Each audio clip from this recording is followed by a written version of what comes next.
Շնորհակալ եմ շատ ազգային ժողովի մեծարգո նախագահ, ազգային ժողովի նախագահի հարգելի տեղակալ, կառավարության հարգելի անդամներ, հարգելի պատգամավորներ, հարգելի ներկաներ, սիրելի ժողովուրդ։ Արդեն 13-րդ անգամ եմ ազգային ժողովում մասնակցում պետական բյուջեի կատարման հաշվետվության քննարկումներին, 6 անգամ մասնակցել եմ որպես պատգամավոր եւ ահա 7-րդ անգամ մասնակցում եմ որպես Հայաստանի Հանրապետության վարչապետ։ Եվ բոլոր այդ քննարկումներում այս կամ այն չափով ընդգծել եմ, որ պետական բյուջեն ոչ այնքան հաշվապահություն կամ թվաբանություն է, որքան բովանդակություն եւ կարևորագույն խնդիր եմ համարում բյուջեի էության, այս էության ըմբռնումը ոչ միայն կառավարության անդամների եւ ազգային ժողովի պատգամավորների, այլև ողջ հանրության համար։ Բյուջեն նաև թվային տեքստ է, որը պատմում է մեր իրականության, մեր հաջողությունների ու ձախողումների, մեր մարտահրավերների ու հնարավորությունների մասին։ Ու կարևոր է, որ մենք բյուջեի թվերը կարողանանք թարգմանել եւ դարձնել բովանդակային տեքստ եւ բովանդակային տեքստերը կարողանանք արտահայտել թվային ձևով։ 2024 թվականի պետական բյուջեի եկամուտները կազմել են 2 տրիլիոն 579 միլիարդ 200 միլիոն դրամ։ Սա նշանակում է, որ մենք բոլորս մեր աշխատանքով այսքան գումար ենք տվել, բերել, փոխանցել պետական բյուջե, որը մեր երկրի ընտանեկան բյուջեն է։ Այս թիվը արտահայտում է մեր բոլորի աշխատանքի արդյունքը։ Վարչապետ, կառավարություն, ազգային ժողով, կառավարությանը ենթակա մարմիններ, բայց նաև քաղաքացիներ, խոսքը բոլոր առանց բացառության բոլոր քաղաքացիների մասին է։ 2024 թվականին նրանց մի մասը չի աշխատել, մյուս մասը աշխատել է։ Իդեպ ասեմ, որ 2024 թվականի նոյեմբերին Հայաստանի Հանրապետության բոլոր ժամանակների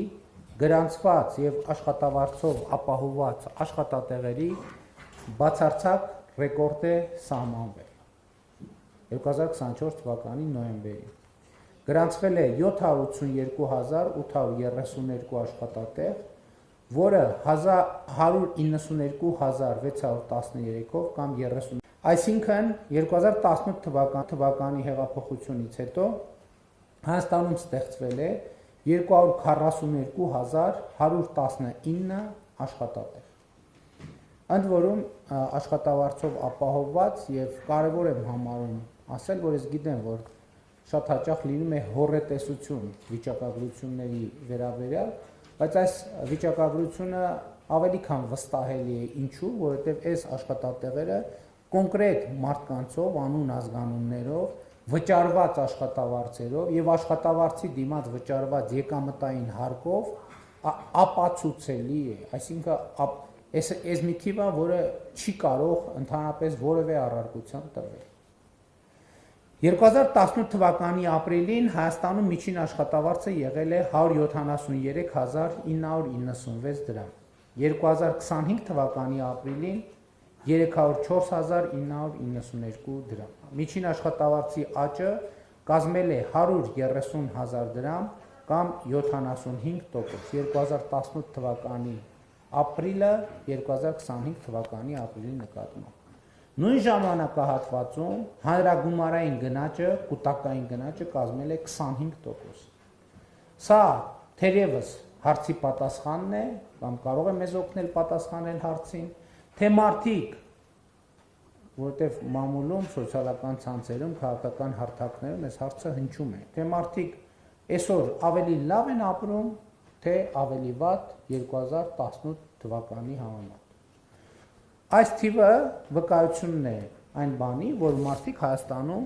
ավելի լավ են ապրում եւ ավելի լավ են ապրում գնաճի հաշվառումով եւ ավելի լավ են ապրում շուրջ 50%-ով։ Այսինքն իրենց ապրածի կեսի չափով, եթե պատկերավոր նկարագրենք, ավելի լավ են ապրում։ Սա իհարկե չի նշանակում, որ մարդիկ Հայաստանում գոհ են իրենց կյանքից։ Նախ այս ասածս վերաբերվում է աշխատող մարդկանց, բայց մյուս կողմից տեսնում ենք, որ մենք մեզ տեսանելի աշխատող մարդկանց թիվը էականորեն ավելացել է, երկրորդն էլ մարդիկ ինչու կարող են գոհ չլինել իրենց կյանքից։ Մի շատ պարզ, հասկանալի եւ լեգիտիմ պատճառով, որովհետեւ մարդիկ ուզում են ավելի լավ ապրել եւ ուզում են ավելի լավ ապրել ինչու, որովհետեւ տեսնում են, այսօրվա Հայաստանում տեսնում են, որ ավելի լավ ապրելը հնարավոր է։ Ավելի լավ ապրելը հնարավոր, որ այնքան չի լավացել, որ մենք գոհ լինենք այդ լավացման աստիճանից։ Եվ հետևաբար մեր խնդիրը ոչ միայն այս թվամբանության աճը ապահովելն է, այլև գոհունակություն ապահովելն է, որը շատ մասշտաբային խնդիր է, որին ավելի ուշ կանդրադառնամ։ Բայց ուզում եմ ընդգծել նաև մի փոքր առաջ անցնելով, որ այդ գոհունակության ընկալումը շատ ուղիղ կապ ունի պետական բյուջեի մեր ընկալումների հետ։ Այսինքն ապրելուց կյանքից գոհ լինելը կապ ունի պետական բյուջեի մեր ընկալումների եւ պետական բյուջեի հետ։ Բայց մինչ այդ մեկ ուրիշ թիվ էլ մեջբերեմ։ 2025 թվականի ապրիլի ընդհանուր բոլոր աշխատողների աշխատավարձի ֆոնդը համախառն կազմել է 238 միլիարդ 975 միլիոն դրամ։ 2025 թվականի ապրիլի 238 միլիարդ 975 միլիոն դրամ։ 2018 թվականի ապրիլին, խնդրում եմ թվերին ուշադրություն դարձրեք, 94 միլիարդ 206 միլիոն դրամ։ Սա կրկնում եմ բոլոր աշխատողների, բոլոր գրանցված աշխատավարձն է եւ այս թիվը 2025 թվականի ապրիլին 2018 թվականի ապրիլի նկատմամբ աճել է 144 միլիարդ դրամով կամ խնդրում եմ ուշադրություն 153%-ով։ Այսինքն Հայաստանի Հանրապետությունում գրանցված աշխատավարձային ֆոնդը 2025 թվականի ապրիլի դրությամբ ավելի քան կրկնապատկվել է 2.5 անգամ ավելացել է 2018 թվականի ապրիլի համեմատ։ Այս թիվը դժվար է նույնիսկ մեկնաբանել։ Ես օրինակ մտածում եմ ինչ մեկնաբանեմ, ինչ մեկնաբանություն տամ ես այս թվին, այս տարբերությունը շատի ու քչի մասին չի ամենևին, որովհետև սա մի դեպք չի, որ ասենք տեսեք այն ժամանակ քիչ է եղել, հիմա շատ է։ Սա տարբերությունը պետության եւ չպետության միջեւ։ Մենք չենք կարող այս թվերը համեմատել, ասել գիտեք, տեսեք թիվը այն ժամանակ ինչքան քիչ է եղել, հիմա ինչքան շատ է, որովհետև սա այդ կատեգորիայի եւ այդ հարթության մասին չի։ Սա պետության ու չպետության մասին է։ Վերադառնալով 238 միլիարդ 975 միլիոն դրամ աշխատավարձի ֆոնդին, չեմ ժխտի, որ այստեղ մտնում են թե այն մարդկանց աշխատավարձերը, ովքեր ստանում են 3-ից 4 միլիոն կամ նույնիսկ ավել աշխատավարձ, թե այն մարդկանց աշխատավարձերը, ովքեր ստանում են 80,000 դրամ աշխատավարձ։ Նաև նրանցը, ովքեր աշխատում են կես կամ 1/4 դրույթով եւ ստանում են ասենք ավելի քիչ։ Այսինքն այս բոլոր աշխատավարձերի հարագումարն է։ Եվ այս կապակցությամբ պիտի անեմ մի հայտարարություն, որը չեմ բացառում, որ կդառնա, ինչպես ասում են, աղմկոտ։ Իսկ հայտարարությունը հետևյալն է. բարձր աշխատավարձ հիմնականում մոտավորապես հայտարարությունը հետևյալն է. բարձր աշխատավարձ հիմնականում 80-90%-ով ստանում են նրանք, ովքեր մրցունակ կրթություն են ստացել։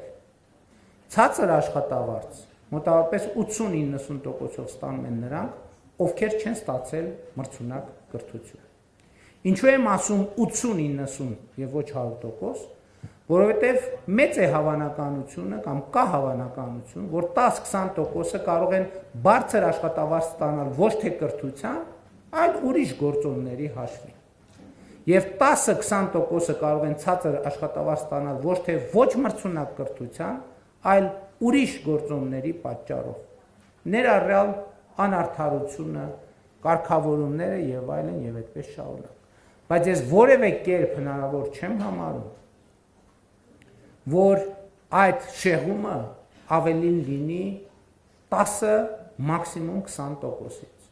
Եվ հետևաբար ուզում եմ ընդգծել 80-90%-ով բարձր աշխատավարձ ստանում են նրանք, ովքեր ստացել են մրցունակ կրթություն, եւ 80-90%-ով ցածր աշխատավարձ ստանում են նրանք, ովքեր չեն ստացել մրցունակ կրթություն։ Իհարկե, այս ընկալումը չի կարող վերաբերվել սոցիալական հատուկ խմբերին, որոնք բոլորովին ուրիշ պայմաններ ունեն։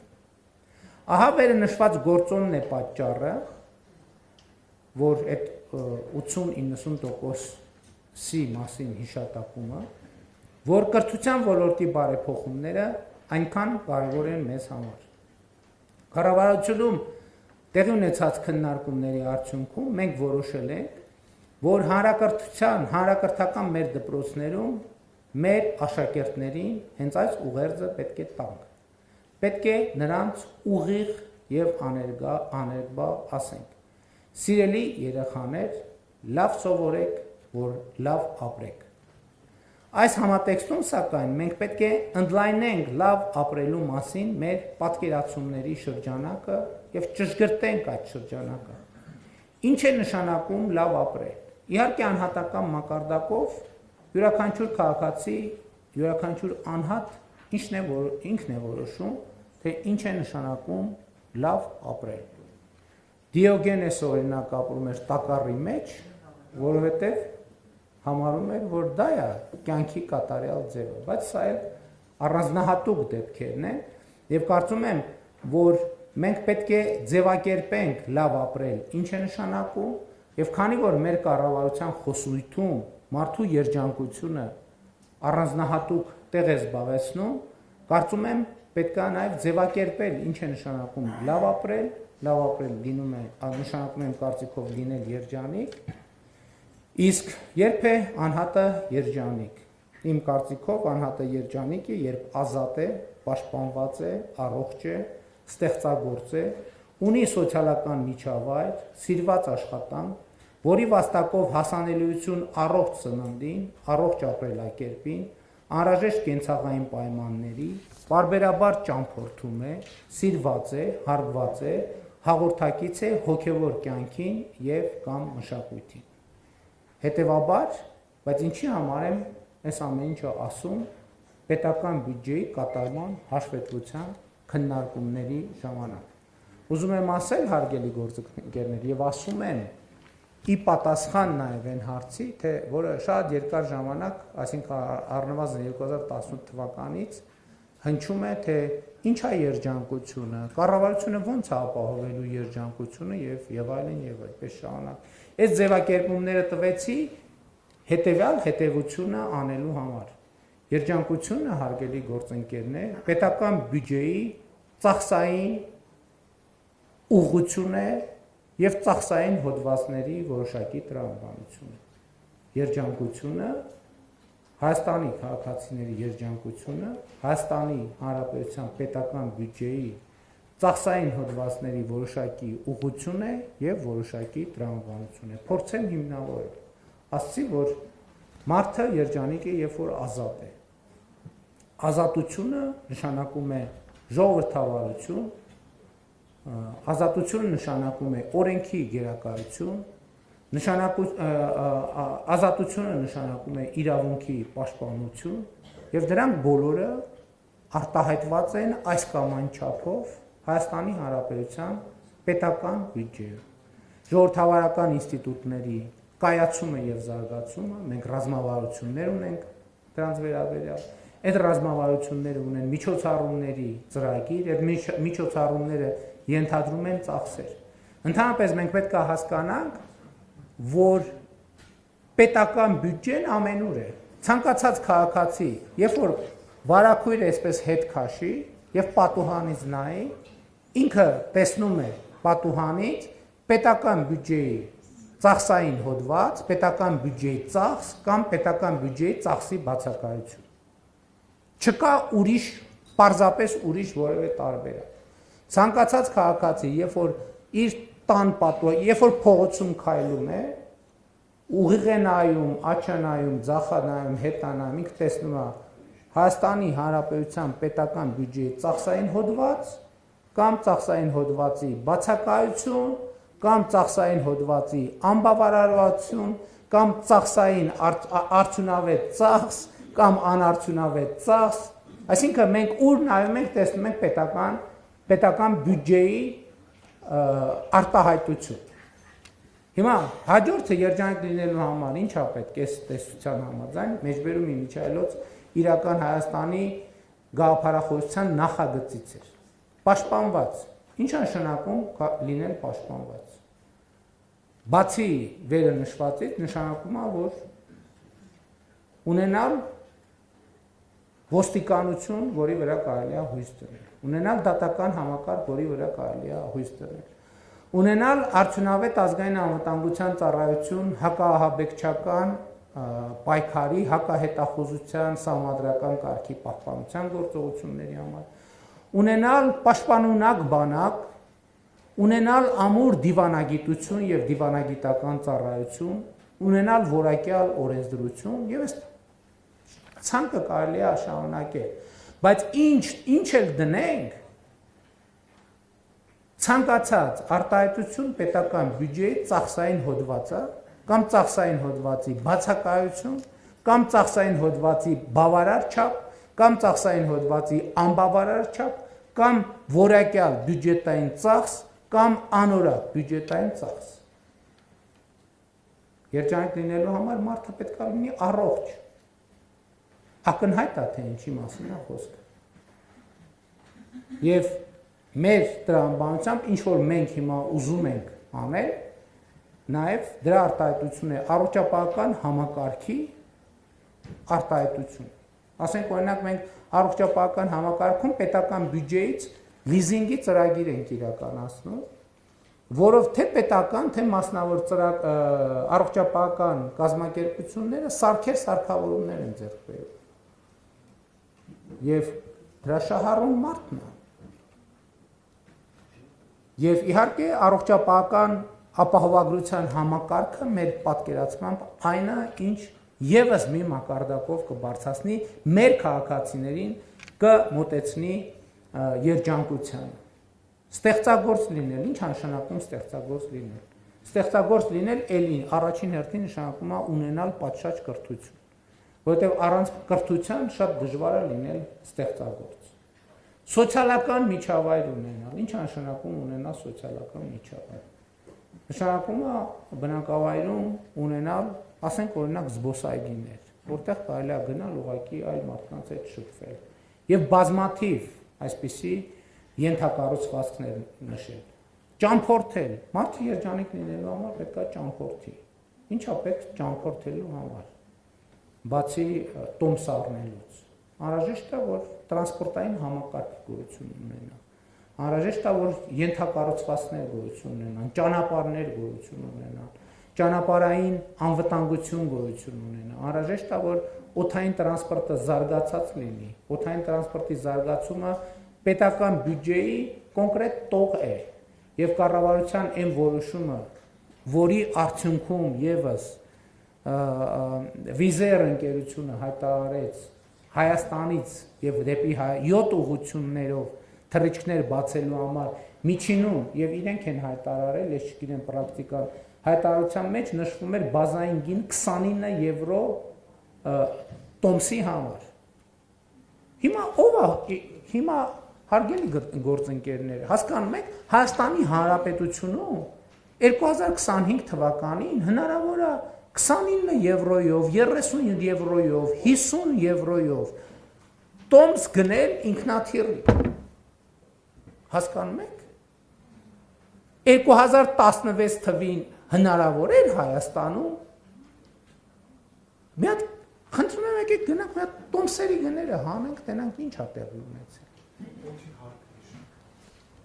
Օդի հարկը հիմա էլ ունենք, բայց հիմա որոշ ուղղություններով, նաև մեր կարգավորումներով օդի հարկն էլ է, օդի հարկի հարցն էլ է լուծված։ Սիրված աշխատանք ունենալ։ Բազմաթիվ սիրված աշխատանքներ գտնվում են բյուջետային հիմնարկներում եւ կառավարությունը իմիջայլոց բարձր տեխնոլոգիաների ոլորտում, այլ ոլորտներում աշխատատեղերի բացման ծրագրեր է իրականացնում, աջակցության ծրագրեր է իրականացնում, որպեսզի ներդրողներին խթանի նոր աշխատատեղեր ստեղծել։ Առողջ սննդին հասանելիություն, սննդի անվտանգությունը ու սննդի անվտանգության ստանդարտների սահմանումը պետական բյուջեի կոնկրետ ծախսային տող է։ Առողջ ապրելակերպը նույնպես պետական բյուջեի կոնկրետ ծախսային տող է, սկսած մեր դպրոցներում եւ մեր համայնքներում մարզական ենթակառուցվածքներից, որը ստեղծվում է պետական բյուջեի, այդ թվում միջոցներով, ներառյալ սուբվենցիոն եւ ոչ սուբվենցիոն ծրագրերով, բայց նաեւ քաղաքացիների ընկալումը առողջ ապրելակերպի նկատմամբ մեծացնելու համար, այդ թվում հանրահռչակման ծրագրեր ենք մենք իրականացնում, այդ թվում, որ իմ կողմից հեծանիվ վարելու մղումը, էդ էլ է որոշակի բյուջետային ծրագրի իրականացում, ցույց տալու համար, որ ամոթ չի, որ 49-50 տարեկան տղամարդը հեծանիվ քշի, ամոթ չի ուղղակի։ Կներեք, իմ կարծիքով ամոթ է, որ չքշի։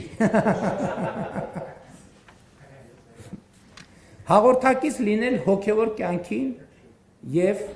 մշակույթին։ Այսօր Հայաստանում շատ ակտիվ մշակութային կյանք կա, այդ թվում բյուջետային են ծրագրերի եւ են բանաձևերի միջոցով, որը կառավարությունը ընդունել է։ Դուք գիտեք, որ մենք արդեն մի քանի մշակութային հաստատություններում էքսպերիմենտալ փորձարարական մեթոդով ֆինանսավորման նոր բանաձևեր են դրել եւ ակնհայտ է, որ այդ բանաձևերը գործում են, որովհետեւ մենք շահագրգռություն ենք ստեղծել, որպեսզի մեր մշակութային հաստատությունները իրենց սիրած գործով զբաղվելով իրենց համար ավելի մեծ եկամուտ գեներացնեն եւ ինչքան իրենք եկամուտ գեներացնեն, մենք այդքան կավելացնենք։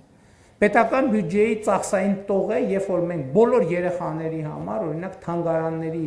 մուտքը մինչև 12 տարեկան դարձրեցինք անվճար։ Պետական բյուջեի փողը, երբ որ մենք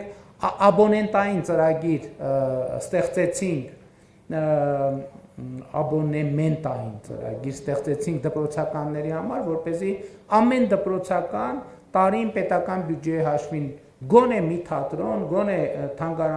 մի թանգարան, գոնե մի համերգ այցելի եւ դրանում ներառեցինք նաեւ տրանսպորտային ծախսերը մարզից մարզ տեղափոխելու երեխաներին մարզից մարզ տեղափոխելու համար։ Հոգևոր կյանքին հաղորդակցությունը նույնպես պետական բյուջեի ծախսային տող է,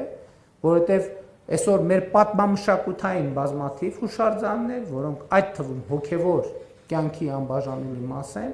որպես պատմամշակութային հուշարձան պատկանում են պետությանը, այսինքն պետության սեփականությունն են եւ գտնվում են պետության հոգացության ներքո։ Եվ այդ թվում ենթակառուցվածքներ պետք է լինեն, որպեսզի մարդիկ հնարավորություն ունենան հաղորդակցվել այդ հոգևոր արժեքների հետ։ Բայց նաև պետք է կառավարությունը խստիվ վերահսկողություն սահմանի, որպեսզի, ինչպես արդեն առիթ ունեցել եմ ասելու, ոմանք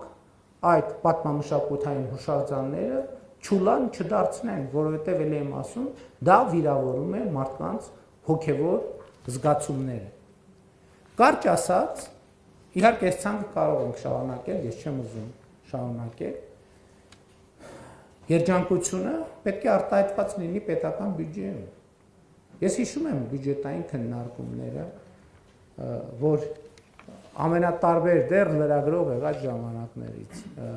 ես ինքս էլ որպես պատգամավոր գործելով բյուջեին տարբեր անուններ եմ դրել եւ տարբեր ժամանակներին բյուջեի համար եղել են տարբեր ձևակերպումներ,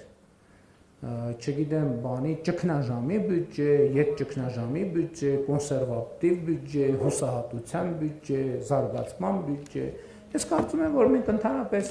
տարբերակումները պետք է հանենք, որովհետև Հայաստանի Հանրապետությունը պետք է լինի երջանկության բյուջե։ Այսինքն մեր բյուջեները պետք է ուղղված լինեն նրան, թե ինչ է պետք Հայաստանի Հանրապետությանը եւ նրանց քաղաքացիներին երջանիկ լինելու համար։ Եվ սա կարծում եմ շատ կարևոր